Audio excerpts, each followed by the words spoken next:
अस्सलाम वालेकुम रहमतुल्लाह। की हाल ने राजी हो? तबीयत से ठीक है? मामला तो जिंदगी ठीक नहीं। लो जी, थानू अज मैं चीड़ का पौधा विखाना है तो चीड़ की मजीद खूबसूरत जी सोहनी सुथरी मालूमात देनी है। इनू लोग पिंड प्लांट भी कहेंगे ने, ठीक है जी। तो विखाइए थानू फिर इनू हाउस प्लांट तो घर के गार्डन भी तुसी ला सकते हो, इनू तुसी दरख्ती भी ला सकते हो। हाँ, साडे पंजाब के जरा मैं एरिया नाल बिलोंग करना ना, ये वाधा बहुत घट है। तुसी गार्डन भी ला सकते हो। ये घट तो घट 25 साल का होगे तो फिर 20 साल का होगे तो फिर इन्हें फ्रूट का अमल देना है। ये तुसी नरम आदि होंगे जी। आओ फिर विखाइए थानू। लो जी, ए जे चीड़ का प्लांट, इनू अंग्रेज ने पिंड्स प्लांट किया है।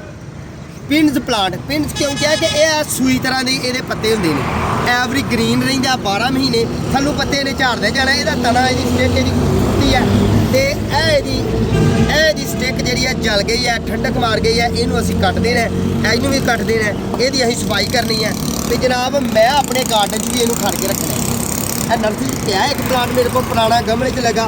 जो तुसी लाना चाहते हो अपने गार्डन तो यदा ना तुसी चीड़ लैके ला लो।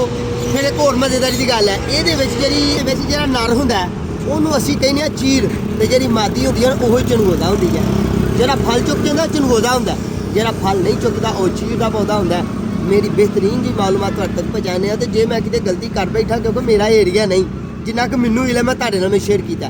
डेकोरेशन वाला बड़ा प्यारा तो बड़ा खूबसूरत प्लांट है। इन्हें गंद नहीं पाता, लान चलाओ, घर चलाओ, गमले चलाओ, खूबसूरत प्लांट है।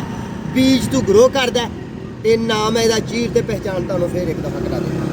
सही है ना, खूबसूरत प्लांट है, बहुत ज़्यादा वाधा नहीं, घर के पत्ते नहीं घेरता।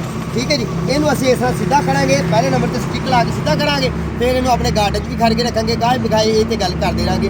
डेकोरेशन वाला घर की खूबसूरती वाला प्लांट है। मेरी गल चंगी लगी तो अपने सज्जना साथियों नाल शेयर जरूर करनी है।